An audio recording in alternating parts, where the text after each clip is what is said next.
स्वागत है आप सभी का आज की मास्टर क्लास में। और आज हम कवर करने वाले हैं टेक्निकल एनालिसिस का एक बहुत ही important pattern, that is ascending triangle.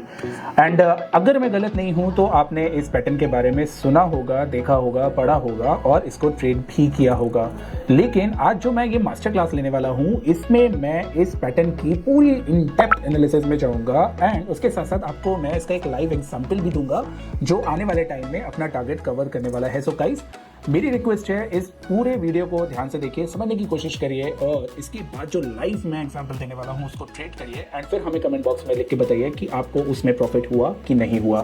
सो दोस्तों, शुरू करते हैं। आज का जो हमारा पैटर्न है दैट इज असेंडिंग ट्रायंगल और ये मास्टर क्लास पूरी की पूरी डेडिकेटेड है इस पैटर्न पे। लेकिन दोस्तों, एक मैं छोटा सा आपको रिमाइंडर और दे दूं, ये पूरा हम एक सीरीज बनाने वाले हैं जिसमें हम सारे जितने भी पैटर्न्स हैं, इंपॉर्टेंट पैटर्न्स हैं, उनको कवर करेंगे और इनके इन डेप्थ एनालिसिस आपको बताएंगे ताकि इसके बाद आपको कोई भी वीडियो देखने की जरूरत ना पड़े। तो चलिए दोस्तों, without wasting any single time अब चलते हैं हमारे चार्ट्स पे और देखने की कोशिश करते हैं। सो this is me, I am Rahul Saraogi और आज मैं आपकी मास्टर क्लास लेने वाला हूं असेंडिंग ट्रायंगल के बारे में। मार्केट देती है सबको कमाने का मौका। सब्सक्राइब के साथ नोटिफिकेशन बटन दबा के मारो मौके पे चौका। तो दोस्तों, असेंडिंग ट्रायंगल सबसे पहले दिखता कैसा है, तो ये आपके सामने एक पिक्चर है। ये आप अगर यहाँ से देखेंगे तो ascending triangles looks like this. और ये जो पूरा असेंडिंग ट्रायंगल है, इसकी एक एक डिटेल को बहुत ध्यान से यहाँ से देखना शुरू करिएगा। तो कितने क्वेश्चन आज हम कवर करने वाले हैं? आज हम कवर करने वाले हैं 7 क्वेश्चन दोस्तों, जिसमें पहला क्वेश्चन है कि असेंडिंग ट्रायंगल क्या होता है। दूसरा क्वेश्चन ये है कि असेंडिंग ट्रायंगल बुलिश है कि बेयरिश है। थर्ड क्वेश्चन है इसके असेंडिंग ट्रायंगल को ढूंढते कहाँ हैं। फोर्थ वन की असेंडिंग ट्रायंगल को ट्रेड कैसे करते हैं। फिफ्थ, असेंडिंग ट्रायंगल रिवर्सल होता है कि कंटिन्यूएशन होता है। सिक्स्थ वन की कितना रिलायबल है ये pattern. And seven which is last but not the least कि इसकी एडवांटेज और लिमिटेशंस क्या होती हैं। तो दोस्तों, without any further delay, this is our first slide जहां पे आपको दिखेगा कि असेंडिंग ट्रायंगल को 3 नामों से जाना जाता है। असेंडिंग ट्रायंगल तो हमने सुना ही है, आपने सुना ही होगा ऑफ कोर्स, लेकिन इसके अलावा भी इसके 3 नाम हैं। पहला नाम है बैरियर ट्रायंगल, जो कि इलियड वेव की लैंग्वेज में, अगर आपने इलियड वेव को सुना होगा या आपने उसके बारे में थोड़ा बहुत भी जानते होंगे तो जानते होंगे जब हम इलियड वेव को रीड करते हैं तो वहाँ के जो पैटर्न्स होते हैं उनके नाम थोड़े डिफरेंट होते हैं, इसीलिए इलियड वेव में इसको बैरियर ट्रायंगल बोलते हैं। उसके अलावा 2 और नाम है दोस्तों, इसको कंटिन्यूएशन ट्रायंगल भी बोलते हैं और इसके अलावा बॉटम राइट ट्रायंगल भी बोलते हैं। तो याद रखिएगा, कभी भी आपको बॉटम राइट ट्रायंगल सुनने में आए मेरी तरफ से या किसी और की तरफ से, या आपको इसमें बस्टेड या बैरियर ट्रायंगल भी सुनने में आए, तो समझ जाएगा हम इलियड वेव की बात कर रहे हैं। नाउ असेंडिंग ट्रायंगल क्या होता है दोस्तों? असेंडिंग ट्रायंगल एक ट्रायंगल पैटर्न है जहां पे, क्योंकि अगर आपने बचपन में मैथ्स पढ़ा होगा या थोड़ा बहुत भी आपको याद होगा तो आपको मालूम होगा कि असेंडिंग ट्रायंगल जो कि नाम से ही डिस्कवर हो रहा है, नाम से ही हमें मालूम चल रहा है कि असेंडिंग ट्रायंगल मींस कि ऊपर का जो रेजिस्टेंस है, ऊपर का जो एरिया है, दैट शुड बी फ्लैट और नीचे एक राइजिंग करके आपका क्या आता है, आपका आता है सपोर्ट। तो आपके लिए असेंडिंग ट्रायंगल कुछ ऐसा होता है। इसका मतलब क्या है कि सिंपल सा आपका जब भी ये पैटर्न दिखेगा ये आपका असेंडिंग ट्रायंगल होगा। तो नाउ असेंडिंग ट्रायंगल के लिए कैसी ज़रूरत होती है, कैसे ये फॉर्म होना शुरू होता है, तो इसके बारे में थोड़ी सी बात कर लेते हैं जो कि बहुत इंपॉर्टेंट है। तो जो आप पहली स्लाइड देख रहे हैं इस पे क्या है, initial rally is already written. तो इनिशियल रैली का मतलब है कि अगर मान लिया आपके पास स्टॉक एक्स, जिसको मैं एक्स बात कर रहा हूँ, 100 रुपीज़ से 200 रुपीज़ तक मूव किया, उसके बाद जब स्टॉक इतनी तेजी से कोई रनअप करता है तो ऑफकोर्स थकान होना लाजमी है। ये बात आप अपने ऊपर रख के देखिए। सपोज अगर आपको अपनी जगह से 50 किलोमीटर दूर जाना हो और आप पहले फर्स्ट 25 किलोमीटर भाग के अगर रन करके उसको बहुत तेजी से दौड़ के कंप्लीट कर लें तो आपको थकान होगी, आपको लगेगा कि थोड़ा रेस्ट ले जाए। और यही सेम चीज़ यहाँ पे होती है जब भी स्टॉक बहुत तेजी से एक रनअप करता है अपसाइड में, और तो उसके बाद कहीं ना कहीं एक फेज आता है जब स्टॉक रेस्टिंग पीरियड में जाता है और ये रेस्टिंग पीरियड में पैटर्न्स फॉर्म होते हैं। और आज जिस पैटर्न की हम बात करेंगे उस पैटर्न का एक पर्टिकुलर डायमेट्री होता है, पर्टिकुलर एक सिमेट्री होता है, जो कि हम अभी इसके बाद देखने वाले हैं। तो क्या हुआ, स्टॉक ने बहुत तेजी से रनअप किया, 100 से 200 पहुंचा, उसके बाद स्टॉक रेस्टिंग मूड में आया। सबसे पहली बात यहाँ पे जो आ जाती है वो ये आ जाती है कि जो इनिशियल फेज का रनअप है, अगर मान लिया इसने ये 100 डेज लिए कवर करने में, from 100 to 200, let me write it, from 100 to 200, यहाँ पे अगर जो इसने इनिशियल डेज लिए या इनिशियल फेज में जो इसने रनअप दिया वो 100 डेज में कंप्लीट किया, तो जो ये रेस्टिंग पीरियड होगा इट विल टेक मिनिमम आपका 70% ऑफ व्हाट दिस 100 डेज। इसका मतलब है 70% में ये आपका रेस्टिंग मोड में चला जाएगा और ये 70% आपके लिए बहुत ज़रूरी है। तो पहला, कंसोलिडेशन फेज 70% टाइम में कंप्लीट होगा दिस कंसोलिडेशन फेज, और इस कंसोलिडेशन फेज में जो सबसे पहली चीज आती है वो आती है base.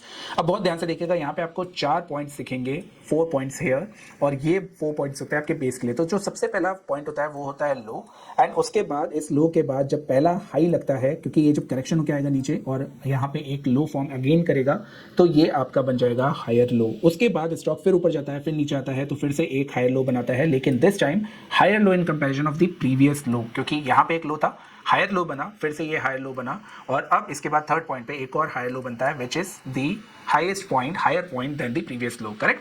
Now I think I am clear on this point. Now इसके बाद क्योंकि राइजिंग सपोर्ट कहलाता है, राइजिंग सपोर्ट मतलब अगर इन तीनों पॉइंट्स को आप कनेक्ट करेंगे तो ये एक सपोर्ट आएगा, और इसको हम राइजिंग सपोर्ट बोलते हैं, जिसको हम बेस भी बोल सकते हैं। करेक्ट। तो ये पहला फेज कंप्लीट हुआ। अब सेकंड फेज में आपको यहाँ पे दिखता है कि जो इसके हाईज हैं गाइज, ये हाईज अपना जो प्रीवियस हाई है उसको ब्रीच नहीं कर रहे हैं या उसी एक जोन में है। अब यहाँ पे मैं आपको करेक्ट करते चलूँ दोस्तों, जब ये हाईज होते हैं तो हम इसको बुकिश लैंग्वेज में देखते हैं कि यहीं तक जाएगा और प्राइस नीचे आ जाएगा, लेकिन अगर हम इसको ओरिजिनल पॉइंट पे समझे तो ये जो पॉइंट्स है ना, ये एक्जैक्टली कभी भी इक्वल नहीं होते हैं। ये थोड़ा बहुत आपके ऊपर नीचे, मान लिया ये पॉइंट थोड़ा सा हाई निकल गया, ये पॉइंट थोड़ा सा लो रह गया, और ये पॉइंट हो सकता है आपका बिल्कुल स्ट्रेट ना हो। अगर आप इन पॉइंट्स को कन्वर्ट करेंगे तो 15% अपसाइड, 15% डाउनसाइड बिल्कुल चल सकता है, बट नॉट मोर देन 15%। ये आपको याद रखना है। अगर ये 15-20% से ज्यादा हुआ तो ये असेंडिंग ट्रायंगल में नहीं आएगा। करेक्ट। तो आपका इतना वेरिएशन चल सकता है, बिल्कुल आपको एक्जैक्ट हाई पॉइंट्स नहीं चाहिए, आपको थोड़ा बहुत एक जोन, इसका मतलब जब मैं जोन बात करता हूं तो आपको एक ऐसा जोन लेना है जहां पे हाईज और लोज आपके मैच करें। डन। अब अगर हम इस पे चलेंगे तो आपके लिए एक यहाँ पे इंपॉर्टेंट पॉइंट क्या आता है, अगर आप यहाँ पे देख रहे होंगे एपिक्स पॉइंट। अब ये एपिक्स पॉइंट होता है दोस्तों, जब ये आप ये लोज देख रहे हैं, जब ये लोज मैच करते हैं आपको और ये हाईज जब आप मैच करते हैं, तो एक पॉइंट आता है जब ये दोनों लाइन, सपोर्ट लाइन और रेजिस्टेंस लाइन एक जगह पे मैच करेंगी, और उस जहां पे भी वो मैच होगा वो उस पॉइंट को हम बोलेंगे एपिक्स पॉइंट। और उस एपिक्स पॉइंट से पहले ही हमें एक ब्रेकआउट या ब्रेकडाउन चाहिए होता है। और वो कितने पहले चाहिए होता है? वो चाहिए होता है 30% पहले। अगर आपके 30% पहले ये ब्रेकआउट ब्रेकडाउन नहीं आया तो that means that is showing कि कहीं ना कहीं बायर जो है उसके लेवल पे कॉन्फिडेंस जो है वो कम है, राइट। इसीलिए स्टॉक और थोड़ा कंसोलिडेट कर रहा है। या अगर वो 50%, मान लीजिए पूरा एरिया 100% है और कहीं ब्रेकआउट इसी जगह पे या इस जगह पे ब्रेकडाउन आ जाता है, तो दैट मीन्स कि जो बायर्स हैं या जो सेलर्स हैं उनके लिए अभी भी इसमें जो रेस्टिंग पीरियड है वो कंप्लीट नहीं हुआ है, उसके पहले ही कोई जल्दबाजी में एक्शन ले लिया गया। तो दोनों चीज़ें ठीक नहीं होती हैं असेंडिंग ट्रायंगल के लिए। सबसे बढ़िया क्या फेज है कि आपका कहीं ना कहीं आपके मिनिमम 3 टॉप्स और 3 बॉटम्स अगर आपके लग जाते हैं, दैट मीन्स कि stock is already pass that mature phase, और अब एक बहुत मैच्योर मूव आने की एक्सपेक्टेशन हो जाती है। तो एपिक्स पॉइंट आपके लिए इसलिए जरूरी हो जाता है। अब सबसे इंपॉर्टेंट बात है कि चलिए हमारे पास पूरा फॉर्मेशन रेडी हो गया, कंसोलिडेशन फेज पूरा रेडी हो गया, स्टॉक के लोज मिल गया और हमें हाईज मिल गया, लेकिन अब इनका करेंगे क्या? तो दोस्तों आपको यहाँ से क्या करना है, जो हाईएस्ट पॉइंट है, जो पहला पॉइंट है यहाँ का, जो सबसे पहले हाई लगा था जिसके बाद करेक्शन आया था, उसी से बिल्कुल स्ट्रेट लाइन आपको सपोर्ट लेवल से लेनी है। जो भी ये सपोर्ट लेवल है उससे बिल्कुल स्ट्रेट लाइन लेनी है और यहाँ पे आपको उसको मेजर करना है। तो ये हो गया मेजर रूल जो आपको इस पैटर्न के लिए करना है। और ये मेजर रूल कैसे आप करेंगे, एक ट्रेंड लाइन लेंगे, ट्रेंड लाइन से आप ये पूरा सपोर्ट मेजर करेंगे और उसी सेम ट्रेंड लाइन को यहाँ से उठा के यहाँ पे शिफ्ट करेंगे। जो भी हाई आएगा ये आपका होगा टारगेट एरिया। ना दोस्तों, जब मैं टारगेट एरिया की बात करता हूँ ना, तो यहाँ पे एक कैच है, वो कैच को समझते हैं। सबसे पहले कैच क्या है, आपके पास जब भी आप चार्ट देखते हैं ना तो आपके पास 2 ऑप्शन होते हैं, एक होता है लॉग का ऑप्शन और एक होता है आपका लीनियर का ऑप्शन, राइट। ये होता है लॉग और लीनियर चार्ट। अगर आपको लॉग और लीनियर चार्ट नहीं मालूम है क्या होता है तो हमें कमेंट बॉक्स में लिख के बताइए, मैं आपसे इसके बारे में बिल्कुल बात करूंगा। तो दोस्तों जब भी आप इसको लीनियर चार्ट पे कैलकुलेट करेंगे तो आपका जो टारगेट आएगा that would be a smaller 1 और ये टारगेट नंबर आपका होगा 1। और जब आप इसको लॉग चार्ट पे कैलकुलेट करेंगे तो ये होगा target number 2 and the final target, right. सबसे ज्यादा प्रॉब्लम रिटेल ट्रेडर्स को इसमें आती है, सबसे ज्यादा रिटेल ट्रेडर्स यहीं पे फंसते हैं और फिर उसके बाद बोलते हैं कि मेरा पैटर्न फेल हो गया। क्यों? क्योंकि अगर मान लिया आपने लीनियर का टारगेट लिया, लीनियर चार्ट का टारगेट लिया, आपने ऊपर तक का पैटर्न कैलकुलेट करा, this is your target number 1, this is your target number 2, तो स्टॉक डेफिनेटली टारगेट नंबर 1 को हिट करके एक बार नीचे आएगा और हो सकता है ग्रीन लाइन दोबारा टच करे और वापस ये अपसाइड मूव दे दे और टारगेट नंबर 2 अचीव करे। इसलिए आपको लॉग चार्ट और लीनियर चार्ट का इसमें कॉम्बिनेशन रखना है और याद रखना है इस पॉइंट को। आपको अगर भूलें तो आपको डेफिनेटली सरप्राइज जरूर करेगा। Done. Now coming on the next slide, जहां पे हम ब्रेकआउट पॉइंट्स की बात करते हैं और इसी में हमारा जो क्वेश्चन है वो कवर होता है कि how to trade this ascending triangle. तो मैंने अभी भी आपको बताया था कि आपने, क्योंकि असेंडिंग ट्रायंगल का क्या रूल है, असेंडिंग ट्रायंगल का रूल है कि जो भी आपका पॉइंट होगा फर्स्ट पॉइंट, उससे आप लोएस्ट पॉइंट को मैच करेंगे जहां से ये सपोर्ट लाइन आ रही है और उसको ब्रेकआउट पॉइंट पे, क्योंकि कंटिन्यूएशन पैटर्न होते हैं तो ब्रेकआउट पॉइंट पे आप रख के हायर लेवल्स को मेजर कर सकते हैं और वो आपको ट्रेडिंग के लिए हेल्प करेगा, आपके टारगेट्स के लिए।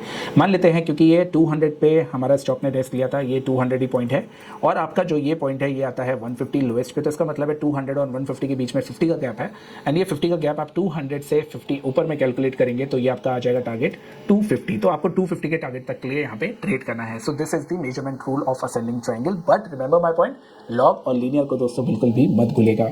Now the next slides is the same thing, लेकिन यहाँ पे एक सबसे important point, volumes plays a very important role in ascending triangle. कैसे?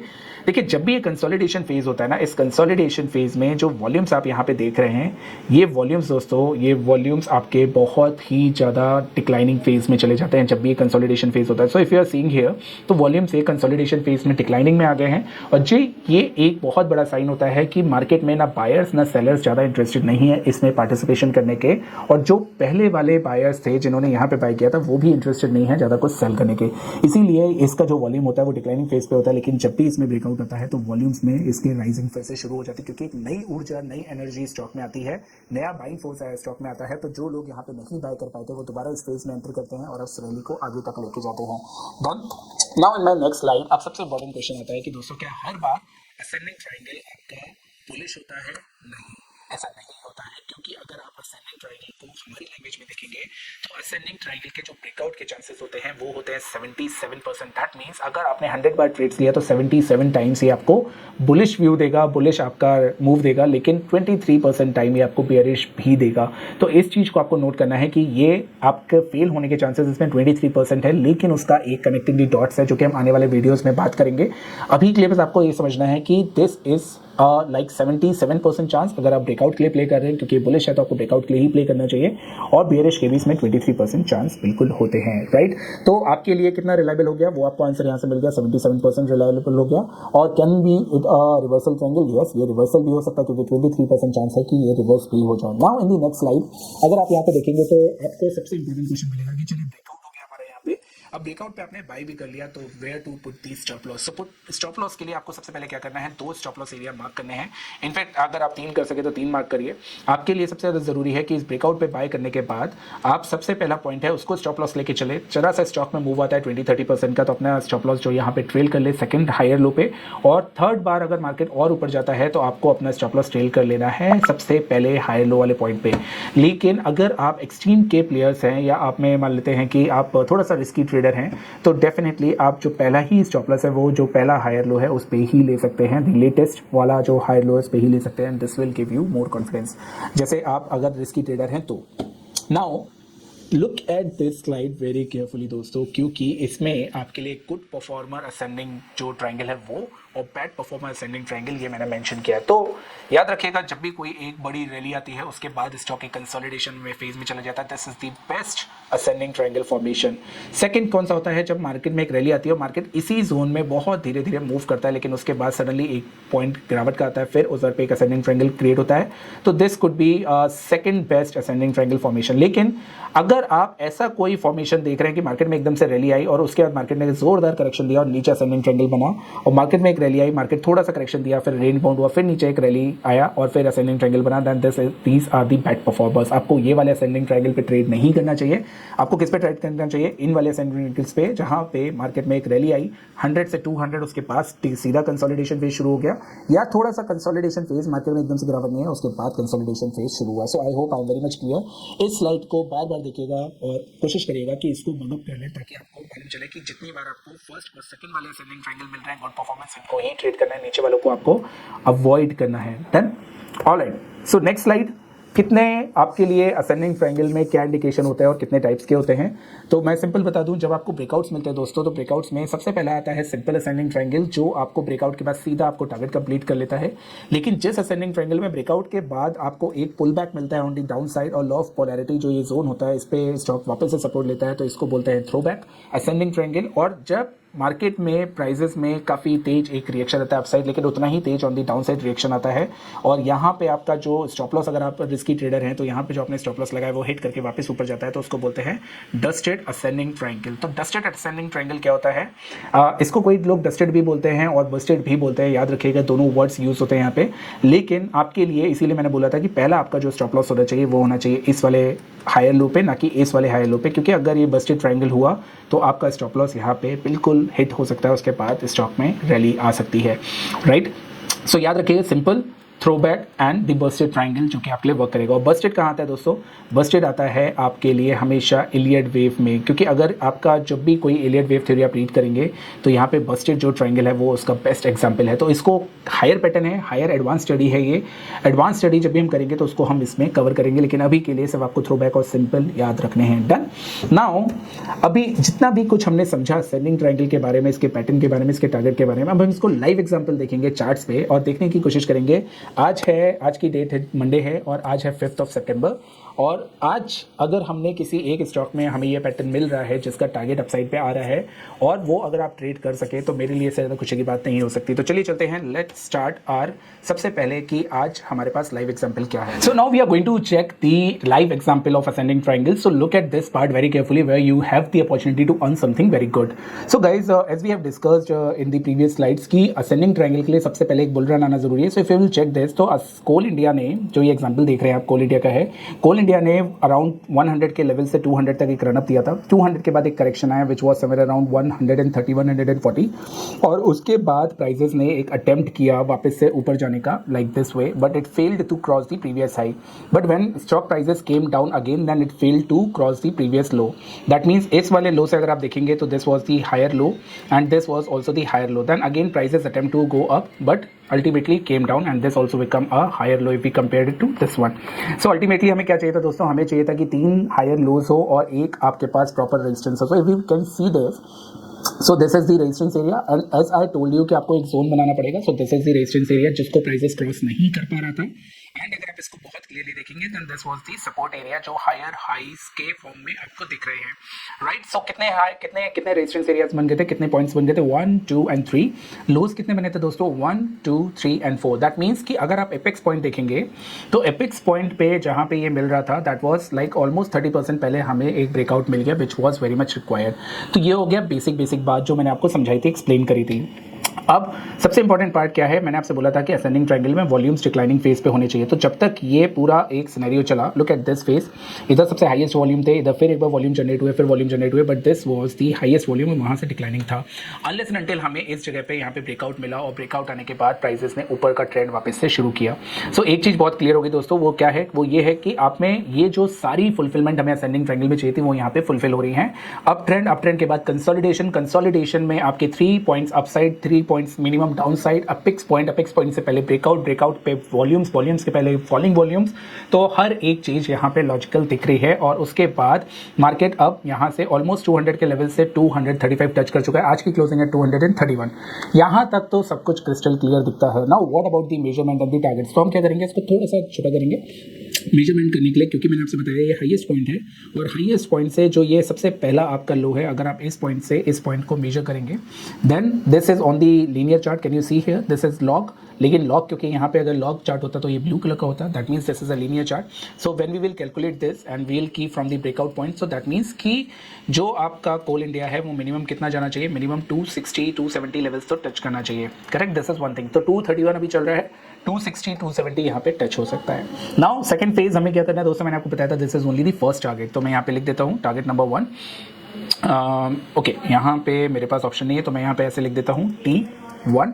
Now what about the second phase? तो हमें क्या करना पड़ेगा, इसको लॉग में कन्वर्ट करना पड़ेगा। Again we have to calculate the same area now, क्योंकि लॉग में है that this area is going to be big और इसको वापस हमें यहाँ पे रखना पड़ेगा। So now the second target which what is coming on the log chart is around 300 zone. तो क्लियर है हमारे पास यहाँ पे पूरी क्लियरिटी से मिल रहा है कि कोल इंडिया अभी क्या करेगा, अभी 260 के लेवल तक जा सकता है। 260 के लेवल से वो वापस एक बार डाउन साइड आके अपना लॉस पोलैरिटी जहाँ पे 204 210 का जोन बन रहा है इसको टच कर सकता है और उसके बाद वापस से सेकंड टारगेट 300 का अचीव कर सकता है। इसके लिए क्या करना है आपको? सिंपल सा, ये जो नीचे का पॉइंट है ना दोस्तों, मैंने आपको बताया था everything is connecting the dots. तो ये जो नीचे का पॉइंट है इसको आपको यूं ही होल्ड करके रखना है और हायर जोन पे इसको मैच करना है, right? So now you will get to know कि यहाँ पे एक ब्यूटीफुल चैनल बन रहा है जिसमें कोल इंडिया का प्राइस ट्रेड कर रहा है। तो मैं इसको मिडिल जोन को हटा देता हूँ, नो नीडेड। ट्रेड कर रहा है। So what will happen, this will show you कि आपका रेजिस्टेंस कहाँ पे आएगा, उसका थोड़ा सा डाउन साइड आ सकता है। जैसे ये अपसाइड गया फिर नीचे आया, तो ऐसे ही नीचे आके फिर से एक बार वापस अपसाइड आके यहाँ पे कहीं पे ये आपका टारगेट कंप्लीट कर सकता है फर्स्ट, उसके बाद एक करेक्शन पे फिर से आपका सेकंड टारगेट कंप्लीट कर सकता है। This is scenario number 1। लेकिन अगर सिनेरियो नंबर 2 को लें और इस फेज को छोड़ते हुए हम सीधा ये फेज को जो सबसे हाईएस्ट पॉइंट है उसको पकड़ लें और इसको हम मिडिल जोन पे अगर लेके आ जाएं, let me show you, let me bring the middle point here. Now can you see this middle point, black color? Let me, हाँ, जब आप ये डॉटेड ब्लैक कलर देख रहे हैं, एक बार फिर से इसको मैं डॉटेड से लाइन कर देता हूँ। Now you can see this dotted colour black line, so we can clearly see कि यहाँ पे जो ये सपोर्ट रेंज है, सपोर्ट रेंज तो वर्क करी है, डॉटेड लाइन के पास रेजिस्टेंस मिल रहा है और जैसे ही रेजिस्टेंस क्रॉस होगा it will complete its target of 260 and 270 and 300 zone. So guys, coal India is in clear cut up trend. आपको सिर्फ करना क्या है, आपको इसमें किसी भी डाउन साइड का फुल यूटिलाइजेशन लेना है। आप ऑप्शन में करिए, अगर ऑप्शन में अवेलेबल है तो, ऑप्शन लिक्विड है तो, आप फ्यूचर्स में करिए, आप कैश में करिए, लेकिन इसको आपको तब तक बाय करना है जब तक इसका 300 का लेवल्स का टारगेट अचीव नहीं हो जाता। दैट मींस कि जितनी बार ये गिरेगा 200 के सपोर्ट के साथ आपको ये बाय करते रहना है, करते रहना है, करते रहना है जब तक आपका 300 का टारगेट कंप्लीट नहीं हो जाता। So today in this master class we have learned about ascending triangle, कैसे उसको हम लोग डिफाइन करते हैं, डिफाइन के बाद उसका जो कंसोलिडेशन फेज होता है वो अपेक्स पॉइंट से 30% पहले कैसे उसको हम लोग आइडेंटिफाई कर सकते हैं करेक्ट असेंडिंग ट्रायंगल के लिए। उसके बाद जब ब्रेकआउट आता है तो वॉल्यूम्स बढ़ना, उसके पहले वॉल्यूम्स डिक्लाइनिंग फेज पे जाना और फिर उसके बाद लॉग और लीनियर के टारगेट्स कंप्लीट करना एंड उसको फिर चैनल से क्लब करना, जो भी मैंने आपको कोल इंडिया में बताया। तो इतनी सारी लर्निंग दोस्तों आई थिंक आपको कहीं और नहीं मिलेगी। दिस इज दी चैनल जहाँ पे इन डिटेल आपको मैंने आज असेंडिंग ट्रायंगल समझाया एंड शायद मेरे ख्याल से इसके बाद आपको कभी भी असेंडिंग ट्रायंगल ट्रेड करने में कोई भी प्रॉब्लम नहीं होगी। So guys, this is my request, coal India को तब तक ट्रेड करिए जब तक टारगेट्स कंप्लीट नहीं हो जाते। और अगर आपके टारगेट्स कंप्लीट होते हैं ना दोस्तों, तो इस चैनल को सब्सक्राइब जरूर करिए, इस वीडियो को लाइक करिए और ये वीडियो ज़्यादा से ज़्यादा शेयर करिए ताकि लोगों तक हमारी बात पहुंच पाए और लोग कोल इंडिया जैसे ट्रेड में बेनिफिट ले पाए। So guys, with this note, see you next time with another master class on another pattern. और आई एम डैम श्योर ये जो सीरीज में बनाने वाला आपको बहुत पसंद आने वाली है और उसके बाद शायद आपको कभी भी किसी भी पैटर्न में इश्यूज नहीं आएंगे। So with this note guys, thanks a lot for listening to me, bye bye, take care.